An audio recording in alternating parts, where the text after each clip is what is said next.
नमस्कार, आप देख रहे हैं आज समाचार। मैं हूं विनोद लाहौर। आज समालखा के काठ मंडी में वेद मंदिर में बहुत ही सुंदर प्रवचन किया गया। भगवान श्री राम और कृष्ण जी के जीवन पर प्रकाश डालते हुए मुंबई से आए आचार्य वागीश जी ने बड़े ही सुंदर शब्दों में व्याख्या की, उनका इतिहास बताया दोनों महापुरुषों का, और हिंदू समाज को एक जागृत किया कि जो इनके चरित्र को जो भ्रमित किया जा रहा है, बदनाम किया जा रहा है, उसके प्रति यहाँ ये हिंदू समाज को जागृत किया। उन्होंने यहाँ से आह्वान किया है कि और भगवान से मिलने की राह भी उन्होंने बताई है। ये नज़ारा समालखा के वेद मंदिर का है, जहाँ हवन यज्ञ व वेद व आर्य समाज के प्रचार के लिए बड़ा ही भव्य व्याख्यान आयोजित किया गया। कार्यक्रम का शुभारंभ हवन यज्ञ के साथ शुरू हुआ।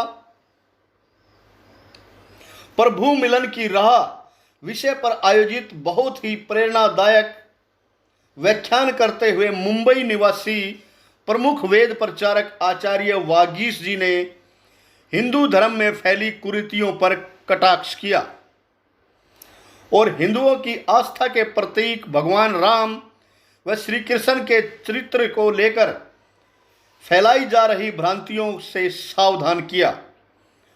वहीं आचार्य जी के उपदेश का श्रोताओं पर गहरा असर दिखाई दिया।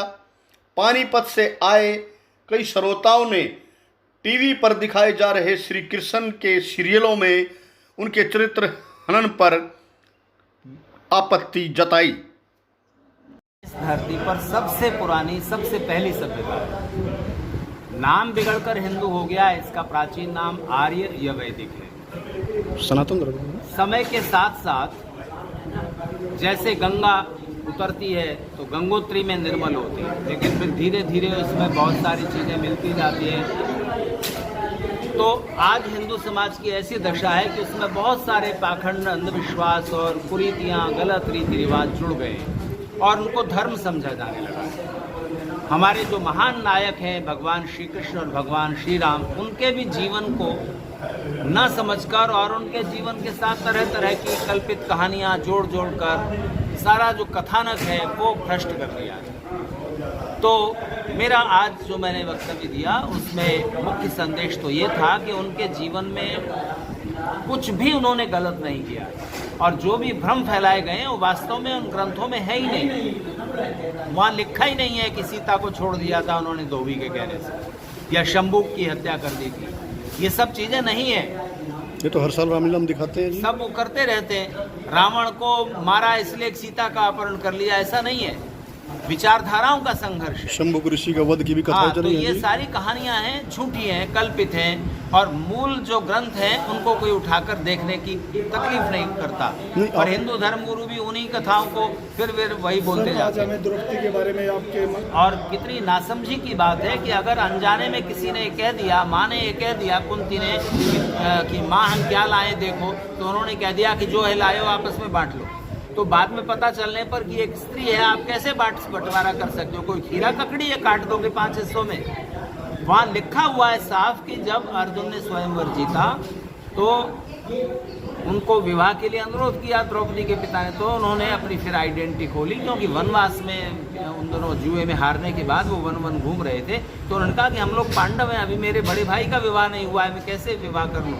तब द्रौपदी के पिता ने प्रसन्न होकर कहा कि फिर बड़े भाई से विवाह कर देते हैं, द्रौपदी से पूछ लेते हैं। तो द्रौपदी की अनुमति से, युधिष्ठिर की सहमति से विवाह हुआ और संस्कार कराया धौम्य ऋषि ने, वो पुरोहित थे। नुकुल जी, आप यहाँ आर्य समाज मंदिर में आए और यहाँ एक प्रवचन सुना और उसमें जो भगवान राम की, जो कृष्ण जी की जो छवि दिखाई जा रही टीवी के माध्यम से, तो उस पर आज बिल्कुल ही उल्ट बताया गया। सहमत आप इससे? हाँ जी, बिल्कुल सहमत हूँ मैं इन सब चीज़ों से, क्योंकि जो हमारे को बचपन में जो चीज़ें दिखाई गई, हमें जो टीवी के माध्यम से हमने जो चीज़ें देखी वो चीज़ गलत थी, क्योंकि हमें ये चीज़ें गलत समझाई गई।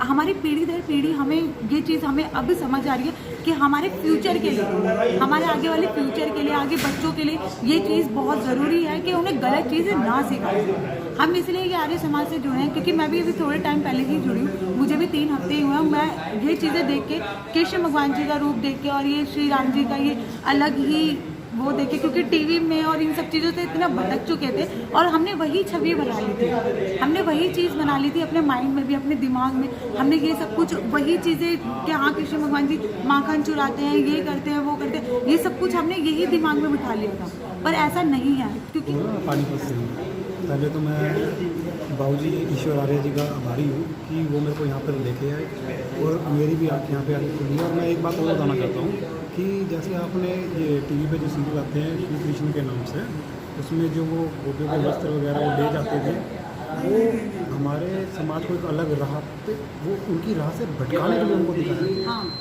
वो असली चीज़ तो वो दिखाई नहीं रहे हैं। एक चीज़ को देखें, जो हम अपने ईश्वर को, अपने प्रभु को देखेंगे, भाई हम सोचते हैं हम भी वही करें। अब उनको इस तरीके से दिखाया गया कि वो ये करते थे, वो राह से मिलाई करते थे। तो आज के जो यंग जनरेशन है वो भी ये सोचती है कि भाई मैं भी उन्हीं की तरह बनूं और यही सब करूं, लेकिन उन्हें क्या पता उन्होंने क्या किया क्या नहीं किया। उनको तो वो सब दिखा दिया ना, वो भी सोचते हैं कि हम उनको कॉपी करें। टीवी पे जो चीज़ें दिखा रहे हैं वो बहुत गलत है।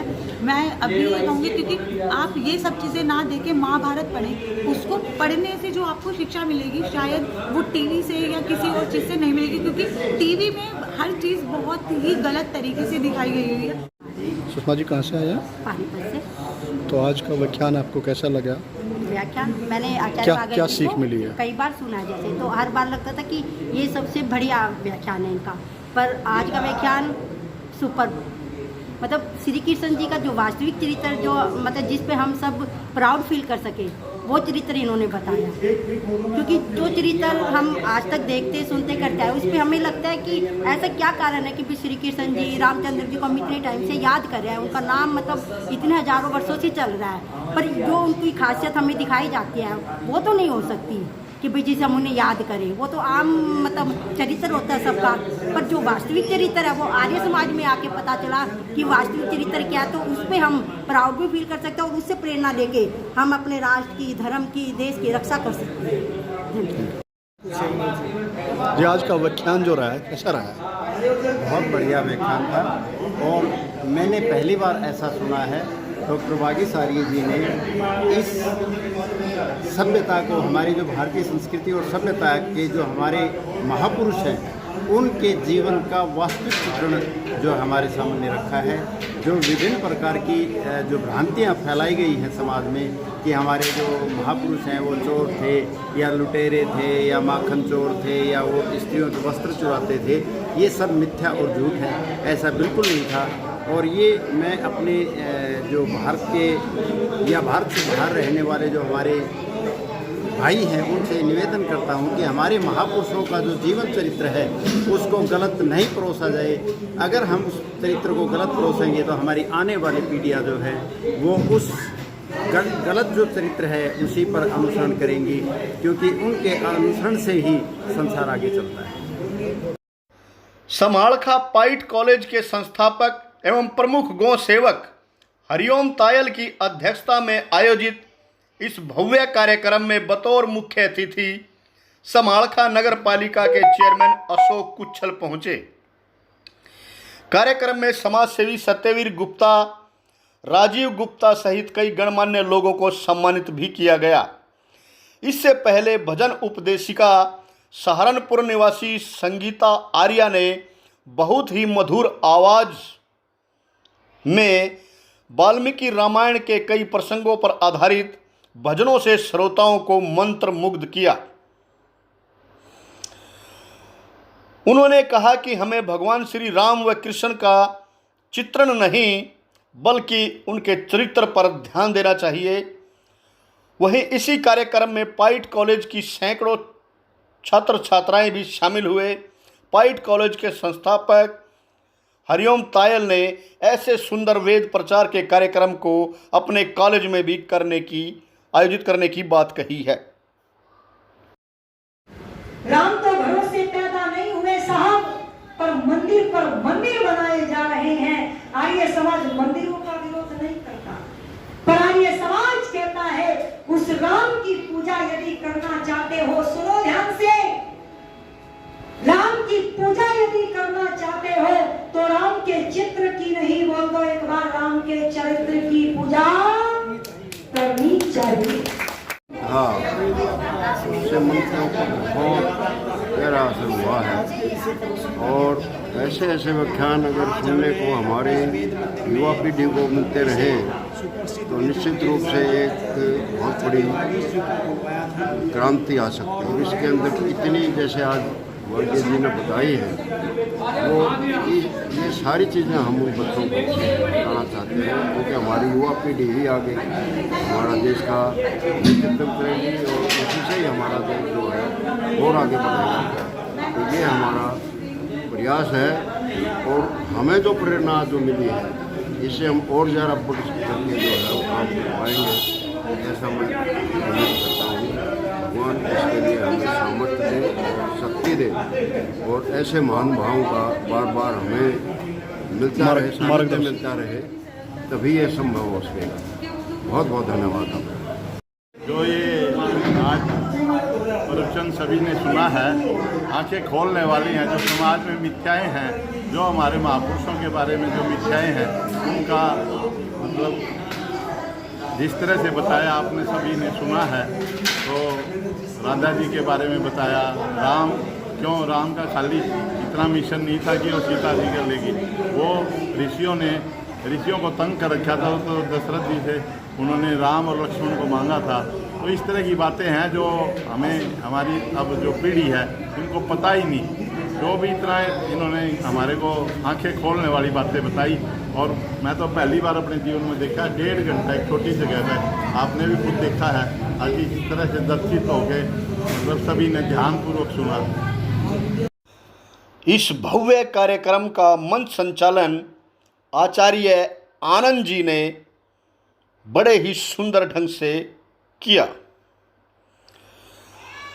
प्रसाद वितरण व सामूहिक भोज के साथ कार्यक्रम का समापन हुआ। आज समाचार विनोद लाहौट, समालखा।